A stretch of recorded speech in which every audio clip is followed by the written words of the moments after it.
Hi mga ka-Bible, Saturday today at meron akong Bible verse na gustong i-share sa inyo ngayong araw from the book of Marcus, chapter 1, verse 40 hanggang 45. So ito po yung mabasa natin.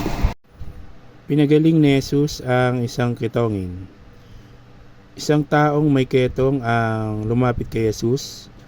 Lumuhod ito at nagmakaawa. Kung nais po ninyo ako'y inyong mapapagaling at magagawang malinis. Nabag si Jesus sa kitongin kaya't hinawakan niya ito at sinabi, "Oo, nais ko gumaling ka." Noon di, nawala ang ketong ng lalaki at siya'y naging malinis. Matapos mapagbilinan, agad siyang pinaalis ni Jesus at pinagsabihan ng ganito, "Huwag mong sasabihin ito kanino man. Sa halip magpunta ka at magpasuri sa pari. Pagkatapos mag-alay ka ng handog para sa Diyos. Ayon sa iniutos ni Moises bilang patunay sa mga tao na ikaw ay magaling at malinis na." Ngunit pagkaalis ng lalaki ay kanyang ipinamalita ang nangyari sa kanya. Dahil dito, hindi na nakapasok pa ng bayan si Jesus. Nanatili na lamang siya sa labas ng bayan, subalit pinupuntahan pa rin siya ng mga tao mula sa iba't ibang dako.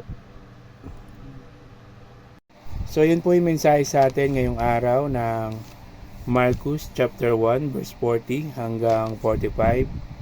Sana po is nagustuhan nyo yung Bible verse na binasa ko ngayong araw para sa inyo. At kung nagustuhan nyo is please follow, like, and share the videos. Subscribe din kayo sa aking YouTube channel.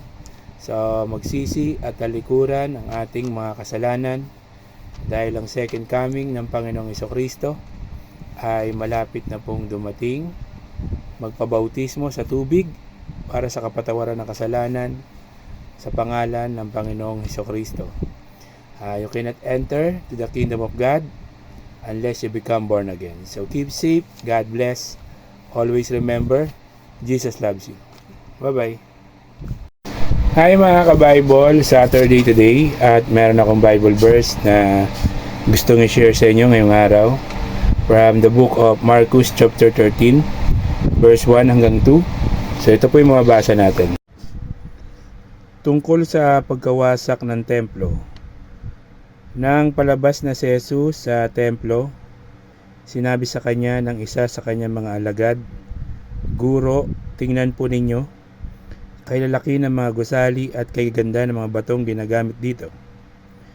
Sumagot si Jesus, "Nakikita mo ba ang naglalakiang gusaling iyan?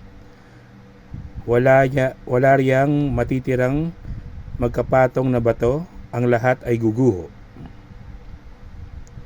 So yan po yung mensahe sa atin ngayong araw ng Marcus chapter 13 verse 1 hanggang 2.